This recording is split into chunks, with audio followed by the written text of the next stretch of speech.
Permintaan Prof Aziz, ulasan. Terima kasihlah kepada permintaan itu, tapi saya laramin. Saya tak fikir saya ada bidang kuasa nak mula saya. Baik. Ini soalan tadi, soal Saudara Safwan. Ya.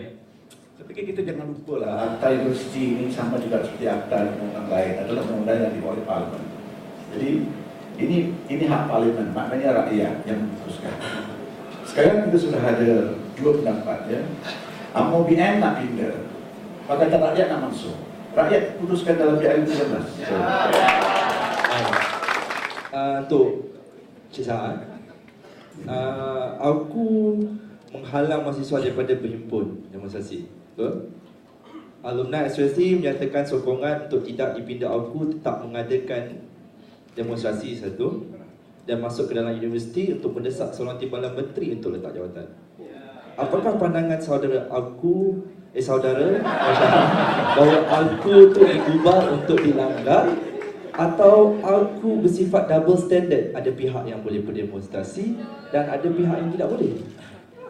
Itu saja. Terima kasih Pak Osman.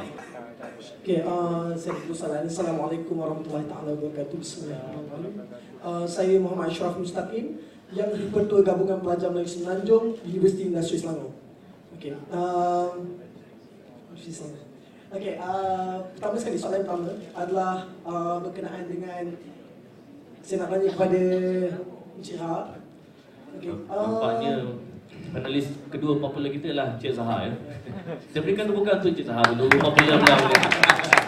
Ya, Dan soalannya adalah kalau kata kita mansuhkan AUKU, apakah jaminan, ni pun boleh tujukan pada Prof Aziz Bari juga. Okeylah boleh pula. Apakah jaminan modul yang boleh digantikan? Sebab kabarnya dikatakan ada makna kata Student Rights 2008. Kabarnya yang saya sendiri telah minta secara personal tapi tak sampai-sampai terhadap saya.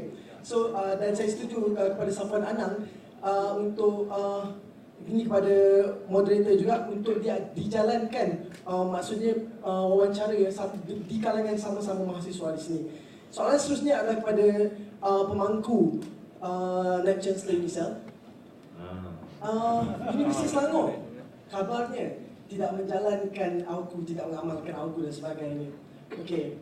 Tapi bagaimana pula double standard yang diterima kepada kami yang NGO yang bernama Selangor yang disekat untuk beraktiviti dan bentuk bersuara di UNICEF. So, saya ingin tanya berkenaan itu. Koko besi. Okey. Saya ada 3 soalan. Yang pertama ditujukan kepada Dr. Lee. Adakah wajar Dr. Lee melihat bahawa parti politik mencampuri urusan mahasiswa? Sebagai contoh, UMNO dengan demonya di depan PSI dan juga PAS dan keadilan yang seperti bersama dengan di depan balai polis untuk membebaskan. Satu soalan. Soalan yang kedua ialah kepada Majlis Belia Malaysia, di manakah bangsa lain selain daripada Melayu?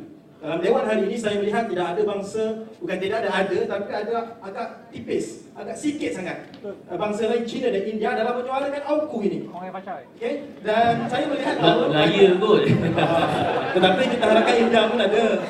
Sebab saya kira AUKU akan memberi kesan kepada masyarakat India. Adakah NIC-nya, adakah atau parti-parti politik yang bernaung atas nama kaum ini menerima AUKU ini? Okay. Saya minta komen di segi itu. Dan yang ketiganya kepada Prof Bari, Prof Aziz. Prof Aziz, saya melihat, minta maaf kita ada bebas di sana. Terkejut bapak dia Prof Basban. Prof Aziz, minta maaf tadi. Sebab tak boleh masa ni. Okey, kepada saya nak tanya sikit, adakah kita perlu memberi pengiktirafan kepada satu gerakan yang tidak formal, gerakan yang tidak mematuhi atau berdaftar dengan Undang-Undang Malaysia? Sebagai contoh, selagi bebas ke atau aspirasi adalah satu berdaftar. Jadi adakah kita perlu memberi sokongan kepada gerakan-gerakan ataupun NGO? Saya melihat begini, kalau kita bertanding atau kita menyuarakan pendapat sebagai Persatuan Mahasiswa Islam Muslim Melaya contohnya, maka kita mewakili mahasiswa Islam, Persatuan Mahasiswa, ahli-ahli persatuan. Bila mana kita mewakili satu gerakan yang tidak ada stand, yang kita tak tahu siapa presidennya, yang kita tak tahu siapa ahlinya, yang kita tak tahu siapa pelembaganya, objektifnya dan sebagainya. Baik. Saya minta komen kepada Prof Aziz. Okey, baik. Kita pergi dulu kepada Cik Maliki mengenai bangsa lain Silakan. Terima kasih. Saya kurang setuju guna perkataan bangsa lain. Kita bangsa Malaysia, ya, kaum Cina dan kaum India. Baik. Sebenarnya kalau saya nak bawa semua orang dari sini melampau lah kan. Pihak kami MBM telah ada perbincangan peringkat dalaman. Dalam sidang meja bulat pun kita hadir. Dan statement daripada MBM adalah menyeluruh yang mengambil kira ke semua pandangan ahli badan gabungan kami, 40 badan gabungan. Termasuk yang terbaru ialah dengan majlis beliau orang asli Malaysia 41. Jadi berkenaan rakan-rakan kepimpinan kaum Cina dan India, sememangnya mereka bersama dengan pandangan ini, ya. Ini bukan pandangan Presiden MBM atau pandangan Encik Maliki, tapi pandangan MBM, ya. Kita telah bincangkan secara bersama. Malah pertubuhan seperti HYO, Hindu Youth Organisation, Malaysian Indian Youth Council dan juga Kelab Belia Tamil Kebangsaan telah memberikan pandangan. Bagi pihak kaum Cina, kita ada pandangan daripada Young Malaysian Movement, YMM, GBP, Gerakan Belia Bersatu dan juga 8 pertubuhan belia Cina yang utama. Mereka telah berbincang peringkat mereka dan bersetuju bahawa AUKU tetap relevan, hanya perlu melalui beberapa pindaan untuk penyesuaian. Terima kasih. Baik, terima kasih Dr. Maliki. Dr. Anwar, soalan daripada pelajar sendiri dan saya nak campur sikit soalan mengenai campur tangan parti politik di dalam aktiviti mahasiswa. Silakan. Okey. Ada dua soalan di situ. Pertama, UNISA tidak mengikuti AUKU. Itu tidak betul. Semua universiti dan universiti college ini adalah akta universiti college mesti mengikuti AUKU. Dan ditambah lagi bagi universiti swasta Akta 555. Saya tak bincang pasal Akta 555. Yang kedua, pasal double standard UNISA, itu saya rasa tidak tepat. Kerana ada pelajar-pelajar UNISA yang membuat demonstrasi dalam UNISA. Kita benarkan. Itu saya rasa di universiti lain tak benar, kita benarkan. Walaupun dengan demonstrasi itu menjatuhkan nama UNISA, saya percaya. Dan pelajar berkenaan dipanggil. Saya beritahu kepada pengurusi Jabatan Kuasa Disiplin. Bagi saya, kerana kesalahan itu sangat serius, kemungkinan digantung 1 ataupun 2 semester ataupun 3 semester. Tetapi oleh kerana kita melaksanakan pendidikan sosial, di mana kita benarkan pelajar itu membuat demonstrasi walaupun against UNISA, kita hanya memberi amaran saja. Itu mana dia tak betul. Dan kita terbuka. Even sebenarnya baru-baru ini ada Adam datang membuat convention. Dia meminta untuk dibuat di speaker corner. Kata-kata tidak, kita perlu buat lebih secara lebih formal. Di mana dia adakan macam convention di situ. Dia adakan ucapan dan dilakukan secara adab dan bertanggungjawab. Saya rasa tidak ada masalah. Tidak ada double standard. Nampak gaya lepas ni ramai pindah masuk inisial ya. Okay, soalan kedua. Ada masa tu dia kata pelajar-pelajar Indonesia sangat bertuah. Tak lepas. Itu. Kenapa GPMS tak lepas? Boleh kalau jadi GPMS meminta apa ni kebenaran, kita benarkan. Kita pernah minta. Kita pernah minta. Dah minta tapi dah. tak pernah lepas. Kami disekat PHP. Macam mana doktor? Pernah minta tapi tak lepas. Itu maksud tu orang lain. Pernah lepas. Kemungkinan masa-masa lain kot. Macam pernah beli je. Kesimpulannya lepas ni minta terus.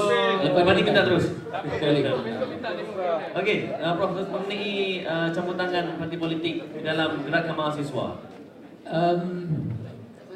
Memang tidak boleh dinafikan ada campur tangan parti politik di dalam gerakan mahasiswa. Walau bagaimanapun, mahasiswa ini adalah warga negara yang lebih sedikit kematangannya kalau dibandingkan dengan yang tak dapat masuk universiti. Saya boleh kata generally macam tu. Adalah menjadi satu yang pelik. Pelajar-pelajar yang tak dapat masuk universiti boleh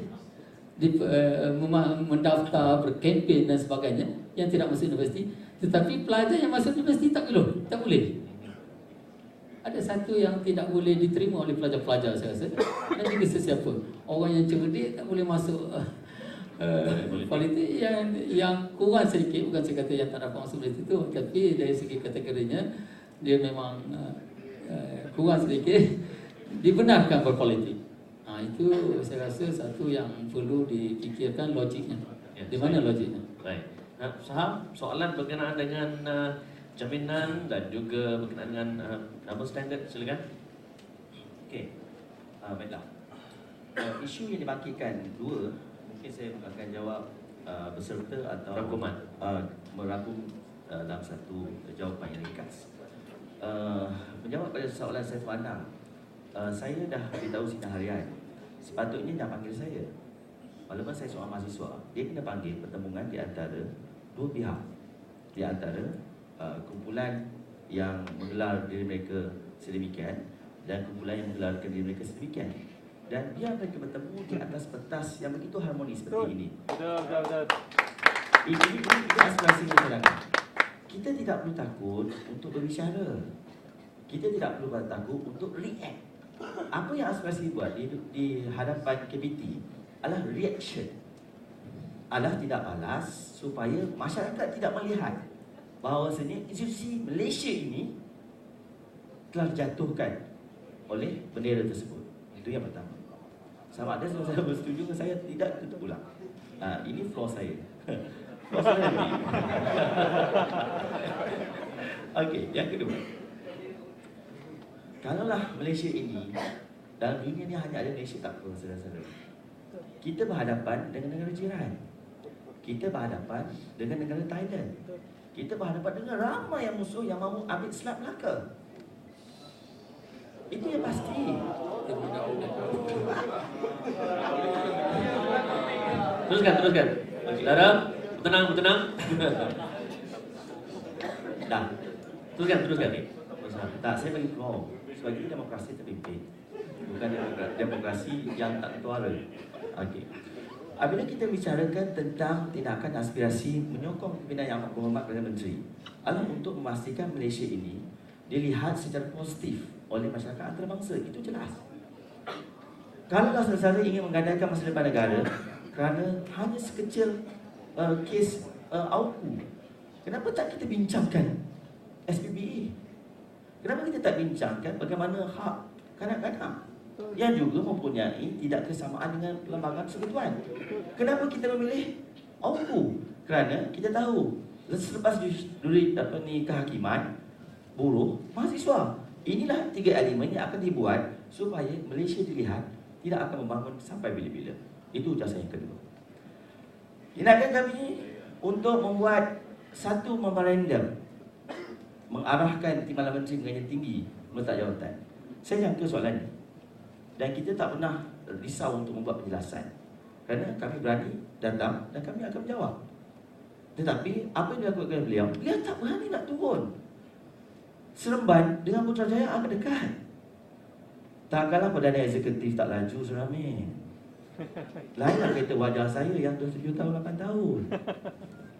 Oh gitu wajar. Inilah. Kalau salah, saya suara je. Inilah. Okey. Teruskan. Okey.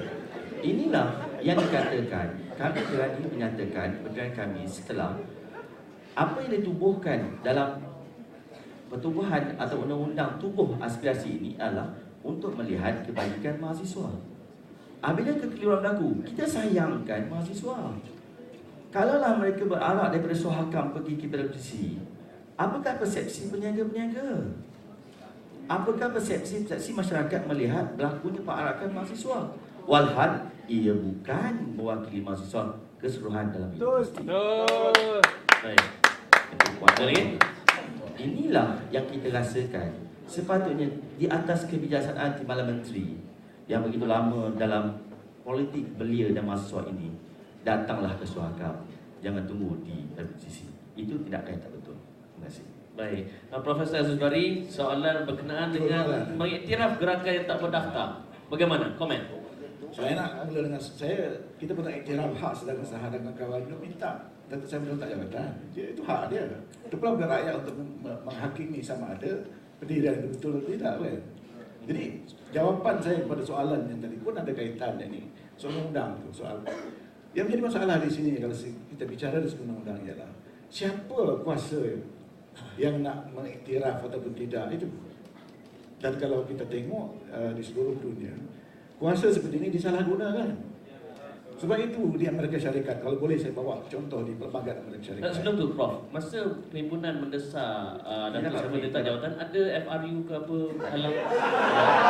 Saja tanya. Oh, bagaimana? Itu masalahnya. Itu sebabnya saya nak sebutkan, bila ada peraturan mengenai seperti ini akan menjadi ruang pintu untuk salah guna. Jadi FRU ini dia pilih-pilih, dia nak pukul yang mana, nak simpah yang mana. Yang ini ke yang ini. Jadi lama-lama legitimasi FRU itu dipersoalkan. Ini yang bahaya. Sebab itu pada saya, penyelesaiannya lah kita mansuhkan atau kita tiadakan undang-undang yang seperti itu. Sebab itu saya sebut tadi di Amerika Syarikat, peruntukan dan perlembagaan dia mengenai 3 perkara itu, hak bercakap, hak berhimpun dan hak berpersatuan tidak boleh disentuh hatta oleh Kongres. Silap kita ialah parlimen kita diberikan kuasa sebegitu luas oleh perlembagaan untuk menyekat melalui Akta Pertubuhan, AUKU dan segala macam lagi. Jadi soalan tadi sebenarnya memberikan suatu isyarat kepada kita masalah yang kita hadapi. Sekiranya kita bercakap soal pengiktirafan, pendaftaran dan sebagainya. Sebab selalunya yang menjadi masalah ialah bahawa ada persatuan yang pendaftaran dibuat sekelip mata. Ada pendaftaran persatuan yang bertahun-tahun dimasuk dalam disejukan. Jadi ini tidak masalah. Jadi soalan itu sebenarnya soalan yang sukar untuk dijawab. Cuma pada saya untuk menyelesaikan masalah ialah dalam keadaan kita sudah melepasi era Cold War, saya rasa kita kena kaji balik lah undang yang mendaftar. Sebab saya rasa sekarang ini bukan sebelah sini saja, sebelah sini pun ada pertubuhan dan kumpulan yang tak daftar. Yang sebelah sini pun ada. Ya. Jadi untuk adil buang itu tak payah daftar, jangan buat jenayah itu. Sebab undang-undang dalam Penal Code sudah mengandai, kan sudah ada. Dia nampak menyusahkan pendaftar pertubuhan dan saya rasa satu perkara yang kita semua nampaknya tak nampak hari ini ialah bahawa AUKU ke apa saja kajian dan segala macam ini memakan belanja jutaan ringgit dan kita yang tanggung. Nak buat apa buang duit buat kajian yang bukan ini? Sebab itu kita tak maju. Ya? Jadi undang-undang ini kita kena fikir balik, itu perlu atau tidak?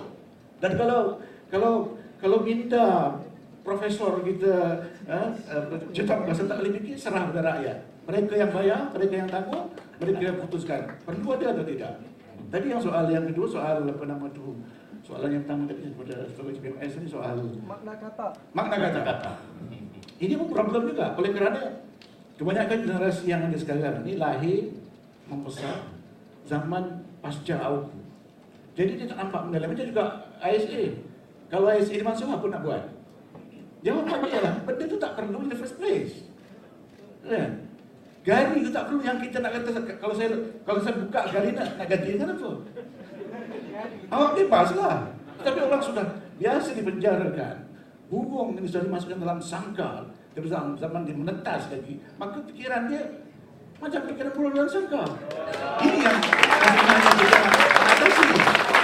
Jadi jawapannya ialah tak perlu AUKU, tak perlu ISA, itu saja. Undang-undang yang ada sudah cukup. Ya. Cik Maliki, dulu saya ambil undang-undang dan bila saya study tentang AUKU, saya dapati bahawa hampir semua universiti ada akta mereka sendiri. Akta Universiti Melaya, akta UKM. Jadi apa relevannya AUKU? Sedangkan kita bercakap tentang autonomi universiti, kebebasan universiti untuk menentukan hala tuju mereka sendiri. Jadi apa perlunya undang-undang AUKU sedangkan mereka sudah ada akta mereka sendiri? Bagaimana Cik Maliki? Baik, saya ambil satu analogi lah. Ada satu orang tua saya, bukan orang tua saya, orang tua yang saya temui dahulu. Dia seorang TNC zaman dulu-dulu lah. Bila zaman saya dan kawan-kawan bawa helm pergi berpekik-pekik kita ni AUKU macam ni. So dia guna perkataan yang paling simple, orang Kedah dia kata saya pun tak suka AUKU ni. Dia kata macam saya bawa kereta, tiba-tiba ada lampu isyarat kata kena berhenti. Saya tengah speed kena berhenti, saya tak suka. Tapi masalahnya kereta yang saya bawa bukan satu-satunya kereta di atas jalan. Ada kereta lain. Bijak. Maknanya kalaulah saya hanya satu-satunya manusia di dunia ini yang boleh menentukan apa yang sepatutnya untuk diri saya dalam dunia, saya tak perlukan AUKU atau apa undang-undang. Masalahnya tidak ada akta mereka sendiri. Betul, itulah penyesuaian. perlu ada satu akta yang menyeluruh, ya, yang diurus tadbir oleh satu sistem, dan pihak universiti ada kaedah-kaedah tersendiri untuk mengurus universiti mengikut environment yang ada. Saya pun terkejutlah bila Prof. Aziz Bari sebagai seorang pengawal undang-undang kata dah tak perlu ada undang-undang, jadi pensyarah undang-undang pun patut kena berhentilah kan. Tak payah ada fakulti undang-undang. Pada saya perlu ada satu proses kawalan dan juga satu mekanisme. Itu paling penting, ya. Dalam satu-satu kehidupan perlu ada. Coba Liki, sekali lagi saya nak rephrase soalan saya. Sebab universiti dah ada akta mereka. Betul. Dan kenapa perlu tambah akta lain? Adakah perlu buang salah satu atau akta yang kedua? Akan berlaku redundancy dalam undang-undang. Kerana itulah aku sekarang dalam proses perpindahan. Transformasi ini berlaku. Ya.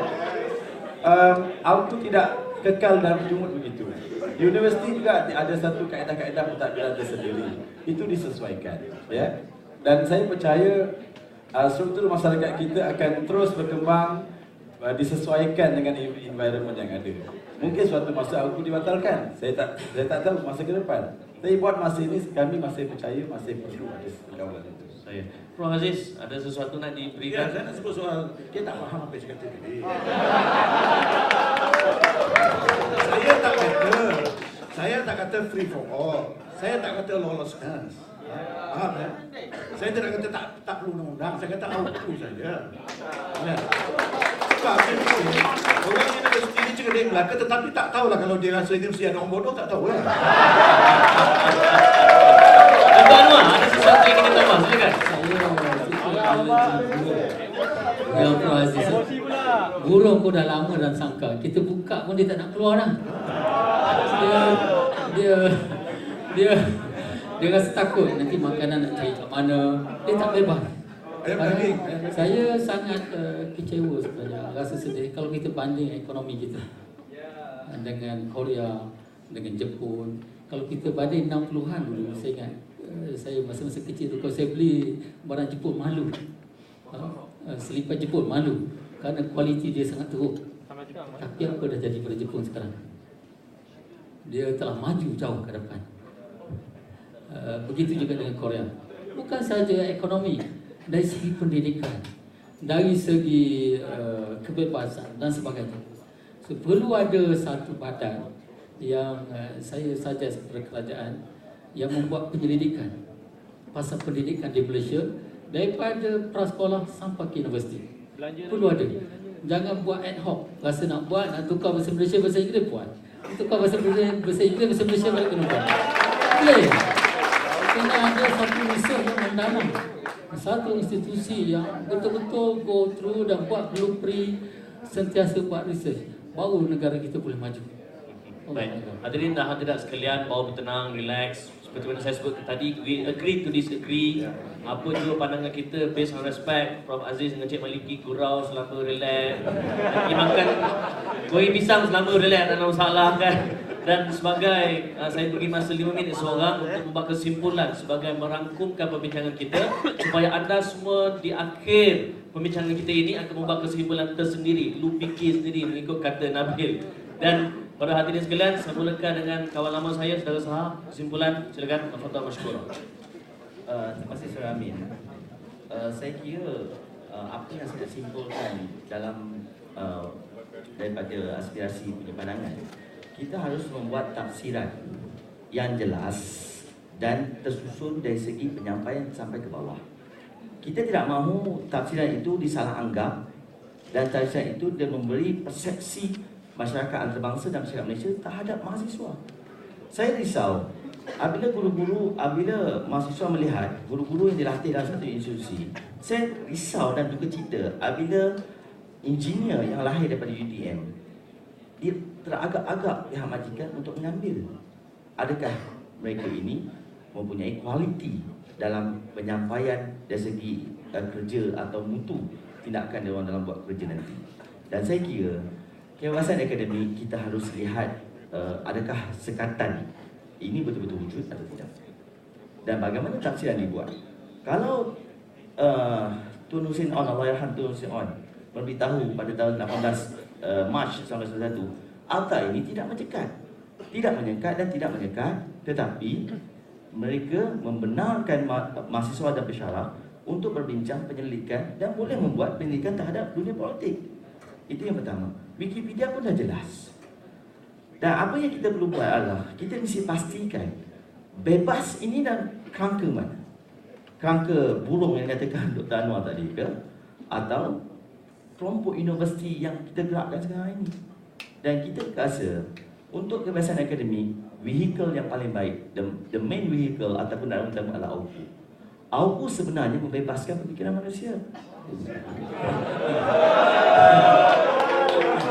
AUKU sebenarnya membebaskan mahasiswa daripada meletakkan pemikiran yang tak betul. Kita harus bebas pemikiran kita saudara sebelum kita membuat satu tindakan. Ini yang pertama. Sabar. Dengar. Okay. Dan kita tidak boleh membuat tafsiran akademik dalam kehendak dan kepentingan diri kita sendiri. Kita mesti melihat majoriti mahasiswa. Saya setuju dengan Prof. Aziz. Walaupun dia kata tidak ada hak untuk buat sesuatu, tapi hak saya mana? Kita mesti tengok bagaimana AUKU ini dilaksanakan dan bagaimana pindaan yang dibuat nanti pada 2009 itu adakah lagi mengetatkan atau membukakan. Kalau dia mengetatkan, secara masalah. Dahulunya pindaan 2009 telah begitu cantik dan begitu harmoni. Pelibatan NGO, okey, pelibatan NGO masuk ke universiti, tafsiran dibuat dan ada saudara-saudara bebas untuk melakukan sesuatu tindakan yang baik. Tetapi apabila mesyarah tidak bebas, Prof, mesyarah tidak bebas, jadi pandangan disampaikan adalah pandangan yang tidak objektif. Pandangan yang diberikan adalah pandangan yang tidak. Saya pengalaman di DM tahun 2002. Pesyarah masuk 30 minit berucap. Apa yang diajar dalam mata pelajaran kejuruteraan telekomunikasi. 5 minit dia memasang radio. Ketika itu rancang gerakan reformis di seluruh negara. Ini macam mana kita nak istilahkan? Adakah ini namakan kebebasan akademik? Adakah ini dia katakan, oh ini bagus. Tapi apabila pesyarah masuk, saudara daftar mengundi oh ini kuat mengampu. Keadaan macam ni adalah keadaan yang seolah-olahnya kita meletakkan sesuatu kebebasan itu dalam rangka pemikiran kita sendiri. Jangan ada satu kepentingan yang dipacu oleh orang lain. Dan kita harap sangat pelajar mesti bebas berfikir dahulu sebelum apa-apa tindakan dan perangan dibuat. Dan kita mahu pada hari ini pensyarah juga mesti 100% bebas dari apa sahaja yang boleh mempengaruhi pandangan objektif mereka. Sekian, terima kasih. Silakan. Saya ingin berkongsi pengalaman dalam proses pembinaan. Dan ruang lingkup yang kita diberikan ialah pembinaan, bukan pemansuhan. Dan kita mendapat maklum balas yang sangat menarik. Kumpulan-kumpulan mahasiswa, staf akademik, staf bukan akademik, orang awam, parti-parti politik memberikan maklum balas yang menarik. Ya. Misalnya soalan-soalan yang kita tanya, adakah kalau mahasiswa itu berpolitik, kebebasan itu seharusnya juga terletak, seharusnya juga diberi dalam kampus atau tidak? Dan saya ingin berkongsi mengenai maklum balas daripada parti politik, bukan saja parti politik kerajaan tapi perbankan. Ya. Mengatakan pelajar-pelajar di dalam kampus seharusnya bebas dari pengaruh politik, parti-parti politik.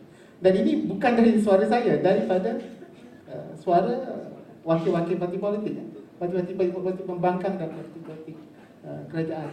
Jadi kita melihat di situ bahawa masih kuat lagi semangat atau masih kuat lagi suara mengatakan kalau pelajar itu dibenarkan berpolitik di luar, maka seharusnya kampus menjadi satu tempat yang berkecuali dari politik. Tapi dengan syarat kebebasan untuk mendengar pandangan-pandangan politik harus diberi. Misalnya dibenarkan masuk wakil-wakil parti politik untuk berucap mengenai ideologi mereka, berucap mengenai isu-isu mahasiswa dan sebagainya. Jadi itu saya rasa satu yang menarik. Dan kalau kita lihat pandangan daripada MPP misalnya, yang juga MPP yang colornya yang berbeza, ya, ada universiti ini MPP begini untuk universiti ini. Mereka mendapat bahawa politik di luar seharusnya dibenarkan, tidak ada halangan langsung, boleh bukan jawatan politik dan sebagainya. Tapi apabila di dalam, mereka seharusnya berkecuali dan tidak menggunakan kuasa yang mereka ada di luar itu dan masuk ke dalam dan mempengaruhi mahasiswa. Ini adalah pandangan yang memang datang daripada mahasiswa sendiri, tak kira lah color apa yang mereka pakai. Jadi kita melihat pada realiti. Jadi jawatankuasa akan melihat perkara ini sebagai satu yang penting. Jadi kita akan melihat pada satu senario pada masa akan datang kalau pindahan ini berlaku, ialah bahawa pelajar-pelajar universiti bebas berpolitik di luar, boleh menjadi ahli anggota ahli parti politik sehingga pada tahap memegang jawatan di cawangan dan sebagainya. Tapi mereka seharusnya berkecuali di dalam. Jadi isu kebebasan akademik dan isu berkecuali dari politik itu amat penting. Dan dari sini pada pandangan umumnya bahawa peraturan itu perlu ada. Maknanya kebebasan terpimpin di dalam kampus, tapi kebebasan yang sebenarnya di luar kampus. Jadi challenge ataupun cabaran yang harus dihadapi oleh universiti sekarang ini pada masa depan ialah bagaimana untuk mengekang kebebasan politik ini berlaku di dalam kampus. Walaupun kita tahu mereka hasilnya berkecuali, tapi soalannya kalau mereka berkempen dalam kampus melalui Facebook, melalui internet dan sebagainya, bagaimana kita nak menghalang? Kalaupun kita menghalang mereka memakai lencana, memakai bendera dan sebagainya, tapi bagaimana kalau mereka berkempen melalui Facebook? Adakah kita harus menghalang? Jadi realitinya kebebasan itu memang ada.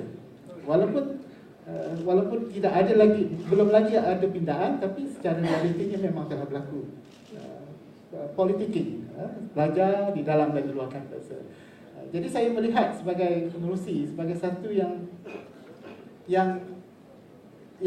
penting pada dasarnya ialah akan berlaku pindahan. Kalau berlaku pindahan lah, sebab kita mengulangkan kepada KPT dan kepada kerajaan dan kepada parlimen sendiri. Dan kita akan lihat satu senario di mana berlaku kebebasan, cuma akan berlaku kekangan di dalam, iaitu kebebasan yang terpimpin di dalam kampus dan kebebasan yang tidak terpimpin di luar kampus. Baik, terima kasih Pak Profesor ni. Dr. Aziz Bari, silakan. Saya melihat apa wacana mengenai soal relevan atau tidak itu satu perkara yang sehat, sebab ini satu petanda bahawa kita prihatin kepada legitimasi sesuatu undang yang saya fikir harus diputuskan oleh khalayak rakyat sendiri. Dan bukan AUKU saja sebenarnya, ISA, Akta Polis, Akta Mesin Cetak, Akta Hasutan dan banyak lagi. Dan saya rasa negara yang maju, negara yang progresif, negara yang tidak banyak undang-undang. Yang pertama, yang keduanya soal, saya rasa kita hari ini kita terlepas pandang soal lain. Kita hanya tumpu soal mahasiswa dan politik saja. Saya rasa ini soal yang kecil, sedangkan soal yang lebih besar kepada kewujudan yang mesti dibincangkan. Masalah yang saya lihat di Indonesia sekarang ialah AUKU itu walaupun tidak secara ekspresif, secara hitam putih, tetapi menyediakan ruang campur tangan yang tidak baik kepada kebebasan akademik. Kita melihat bahawa sekarang ini kegiatan melobi untuk jadi Nak Chancellor, rektor itu marak sekali. Dikaitkan dengan anak Perdana Menteri, dikaitkan dengan isteri Perdana Menteri dan sebagainya untuk jadi Nak Chancellor. Ini memalukan. Dan hatta soal dekan pun ada sampai tahap itu. Jadi bukan lagi akademik dan merit yang menentukan. Sebab itu sekarang ini terminologi Profesor Kangkung itu cukup meluas. Tapi saya tak fikir oleh kerana sekarang ini Profesor sibuk nak memantau Facebook nak buat apa. Sebab dia Profesor tengok buku dia, paper dia, kajian dia dan Facebook budak-budak bukan. Jadi saya rasa pada saya isu kebebasan, isu neutraliti tak penting pada saya. Sebab mahasiswa dan profesor dan cendekiawan di universiti saya rasa matang dan cukup cerdik untuk menentukan siapa mereka. Saya tidak akan bercakap benda yang di luar pengetahuan saya.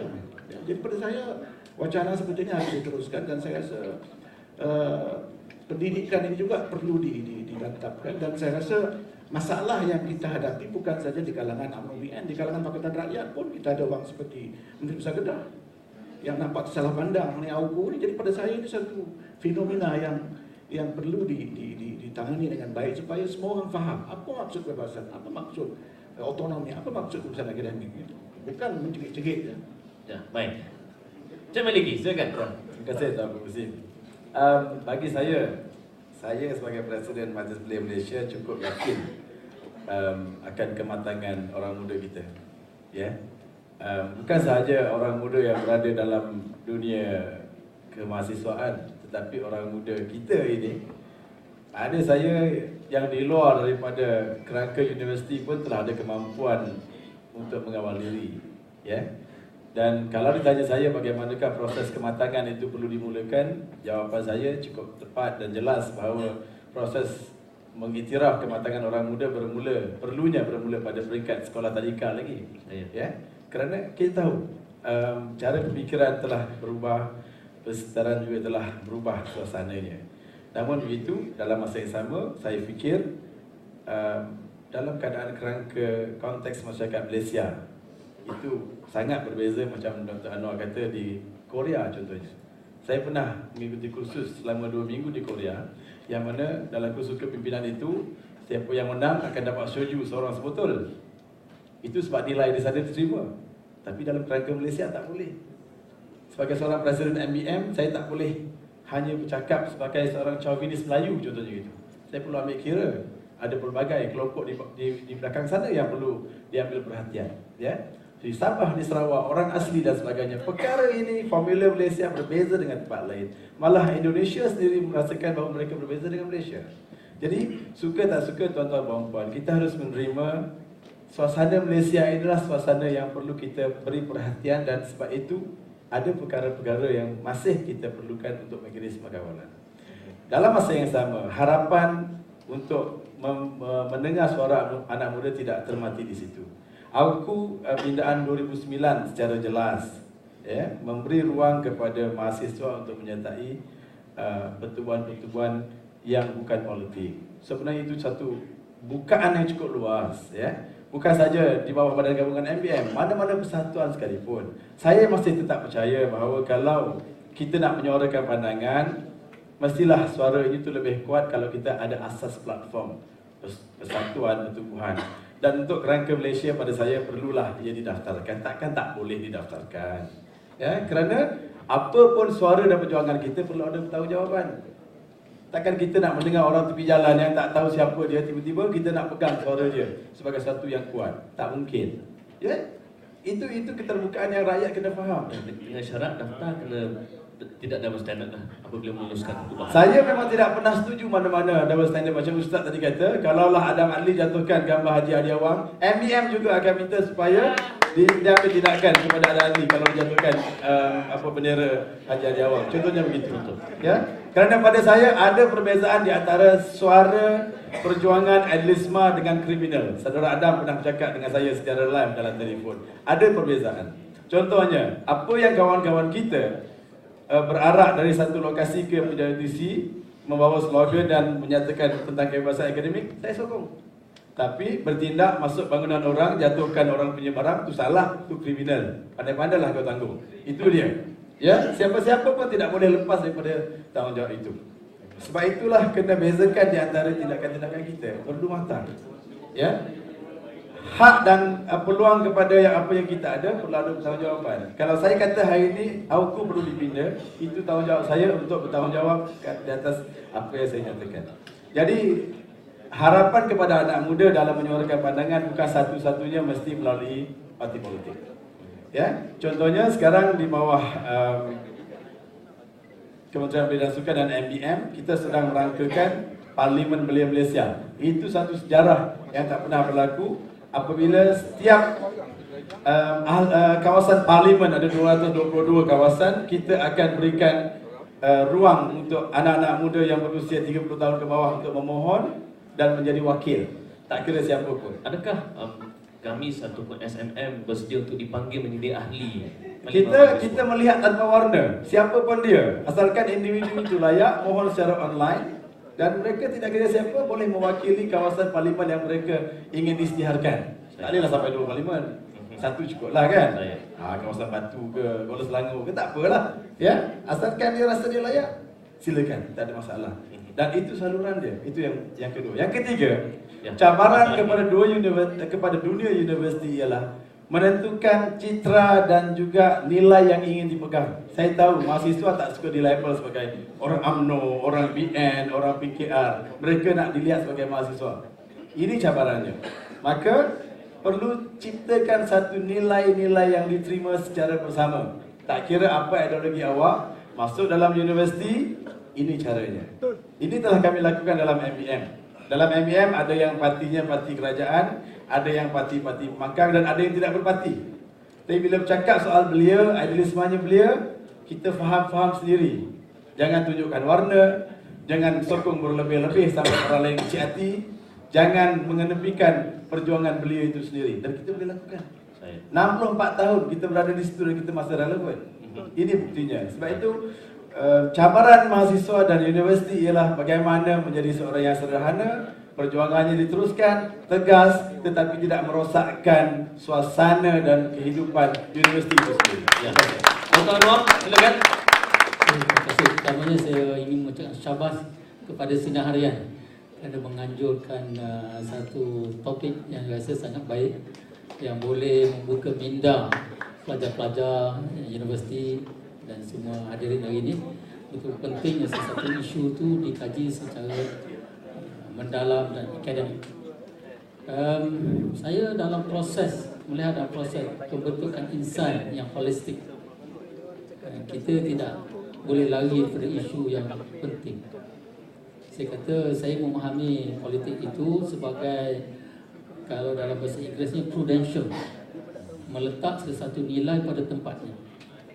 So, kalau pelajar tidak diberi ruang untuk melihat ideologi mana yang dia nak pilih, itu satu perkara yang sangat berbahaya. Walaupun bagaimanapun saya tidak setuju pensyarah yang setengah jam mengajar setengah jam dan berpolitik, itu tidak betul. Itu seorang pensyarah yang tidak faham politik. Itu sekiranya ada berlaku di UNICEF, boleh tolong report kepada kami lah. Kami tidakkan. Tidak betul sama sekali. Walaupun bagaimanapun, saya setuju juga isu AUKU ni adalah salah satu daripada isu sahaja yang mengengkang rakyat Malaysia menjadi lebih kreatif. Salah satu perkara. Ada perkara yang agak penting saya rasa, itu iaitu kalau pengurusi penakan saya sebut isu hutang negara. Hutang domestik. Hutang domestik bermakna hutang pinjaman perumahan, hutang pinjaman kereta, dan juga mungkin termasuk hutang PTPTN. Apabila dilaporkan di Parlimen 2 bulan lepas, hutang domestik Malaysia sangat tinggi, 700 bilion. Sangat tinggi. 60% kerana perumahan, 30% kereta, loan kereta, 10% mungkin personal loan dan juga termasuk PTPTN. Apabila seorang itu berhutang, dia menjadi hamba kepada pemberi hutang. Betul, Frazil. Itu hadis dia.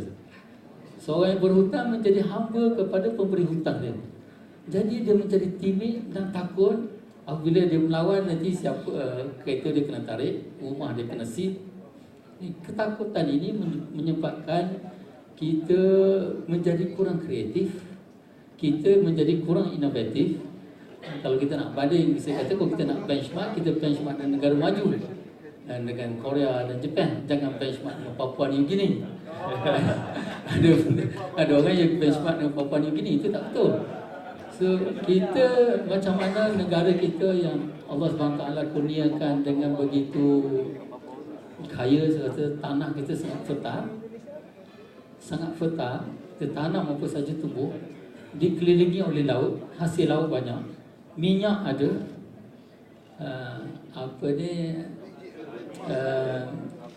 kereta kita dapat sendiri.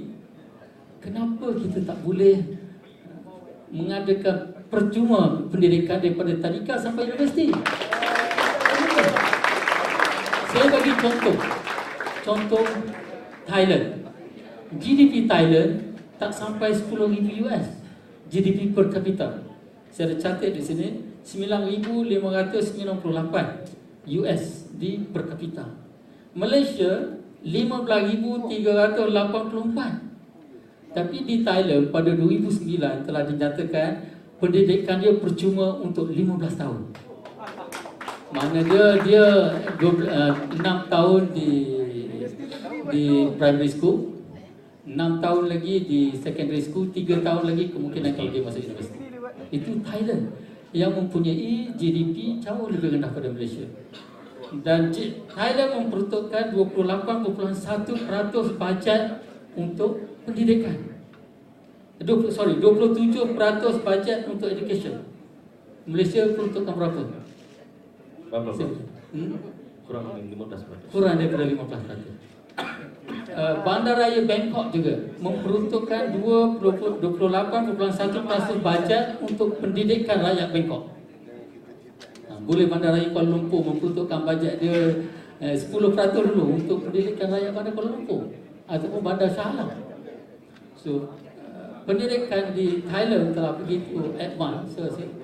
Cuma dia bernasib malang sedikit. Negara dia menghadapi banyak malapetaka. Baru ni banjir dan sebagainya. Manakala Malaysia tidak ada. Jadi itu isu-isu yang juga penting selain daripada AUKU, mungkin boleh dibahaskan di wacana akan datang. Terima kasih. Dan para hadirin dan hadirat sekalian, sebagai memenuhi soalan daripada salah seorang peserta ataupun hadirin tadi yang bertanyakan kepada kenapa hari ini tidak ada wakil mahasiswa untuk berbicara, maka saya dengan kuasa yang ada ingin menjemput saudara Adam Adli untuk menyatakan sepatah dua kata sebelum kita melabuhkan program pada hari ini. Silakan. Bismillahirrahmanirrahim. Baik. Saya dari boleh kesampingan je lah. Jawab soalan GPMS tadi yang kita dah jumpa dekat Unisa dahulu. Yang betul dia minta nombor telefon saya sekali dan dulu saya tak bagi lagi tu. Sebab saya tak ada nombor telefon. Sekarang saya bagi untuk makna kata. Untuk makna kata boleh didapati di demaMalaysia.wordpress.com. Kat situ boleh dapat makna kata. Dan makna kata ini dia hampir untuk pengetahuan umum. Makna kata ini hampir kepada Bill of Academic Rights yang macam mana berada di UK, Amerika dan sebagainya. Maksudnya, ia bukan oppressive law. Dia bukan undang-undang untuk menekan, untuk menghukum. Ia adalah undang-undang untuk membangunkan satu nilai, untuk membangunkan sebuah universiti dan dunia akademik. Itu yang dimaknakan dengan Bill of Academic Rights. Dan di sini Malaysia, student 2008 kita dah buat makna kata dan kita mahu itu berlaku di Malaysia. Dan berkenaan juga respon saya lebih suka respon terhadap banyak pandangan dari GPMS. Respon mengenai campur tangan politik dalam universiti. Itu sebabnya kami dibebas gerakan menuntut kebebasan akademik. Kami tolak pengaruh dan campur tangan politik. Contohnya, pernah bincang dengan dulu Prof. Aziz Bari. Prof. Aziz Bari berkata natijahnya daripada campur tangan politik ini adalah jadi pot untuk orang-orang politik kembang ke pengaruhnya dalam universiti. Itu yang berlaku. Dan AUKU juga memberi kuasa kepada, minta maaf menangkap, AUKU memberi kuasa kepada kementerian dan menteri. Sedangkan universiti ini dah cukup ramai orang yang bijak pandai, orang-orang yang boleh takbir di universiti itu sendiri. UKM dah buktikan sebelum AUKU lagi. Kita dah ada universiti yang tanpa ada kementerian dan sebagainya. KPT, siapa cakap KPT tak relevan? Itu pandangan basic kita perlu bincangkan lagi. Cuma itu yang dimaksud kebebasan akademik. Tidak ada universiti yang perlu dicengkam oleh mana-mana kuasa, termasuklah kuasa kerajaan. Itu yang dikatakan oleh basic. Mengenai sentimen pelajar kami, contohnya SMM, pro pada perbankan dan sebagainya. Itu sentimen yang dimainkan kerana pendekatan kami. Itu sentimen kerana dengan siapa kami selalu bersama. Termasuk juga Prof. Aziz Bari. Mana pentas-pentas yang selalu dia naik sama macam kami. Mana pentas-pentas yang kami selalu naik? Kerana kami selalu naik pentas pembangkang. Mungkin. Tapi kenapa apa? Kami tak ada platform. Kami nak buat sendiri platform kami boleh. Tapi dalam sebulan kami boleh buat berapa kali? Sekali sahaja sebulan. Kami ada duit. Kami tak ada duit. Itu sebabnya. Itu yang berlaku. Tidak ada masalah. Tidak ada orang kata perbankan dan sebagainya. Bagi tahu saya satu parti pembangkang yang perjuangkan kebebasan akademik. Saya pernah ditanya oleh seorang wakil UMNO di Kota Baru baru-baru ni. Saya bersembang dengan dia. Dia tanya saya, siapa yang taja korang? Siapa yang buat korang macam ni? Saya kata, bro, tak ada parti politik yang boleh bawa kebebasan akademik. kami pelajar sahaja yang boleh bawa kebebasan akademik. Kerana kebebasan akademik akan dijejaskan bukan sahaja kerajaan tapi juga pembangkang. Itu yang berlaku di KUT ini. Kedah, nampak? Ini yang kami maksudkan. Walau macam mana sekalipun, ini bukan berkenaan dengan politik. Ini berkenaan dengan kebebasan akademik, universiti dan mahasiswa. Ya, dalam kata-kata akhir. Kata-kata akhirnya adalah hentikan sentimen yang tidak berpatutan, fahami isu yang kami bawa, dengar wacana daripada tadi. Wacana sudah membincangkan banyak perkara, dan di situ kita perlu bina satu lagi bentuk wadah atau mentaliti yang bukan lagi macam mana kita amalkan sebelum ni. Kita perlu bebaskan minda kita. Dan mahasiswa sendiri harus fikir, kamu nak bawa parti politik mana pun, kamu percaya pada ideologi mana, itu adalah urusan kamu. Tapi jangan babitkan ideologi kamu terhadap parti politik dengan apa yang kamu perjuangkan sebagai mahasiswa. Dan hari ini, boleh atau tidak sebenarnya kita sama-sama perjuangkan kebebasan akademik dahulu. Tidak kira kamu ada aspirasi ataupun mahasiswa. Saya tanya itu dahulu. Balik-balik bincang dan kita akan bertemu lepas ni. Kalau itu yang kita boleh perjuangkan sama-sama, apa salahnya? Kita ada mahasiswa. Baik, terima kasih.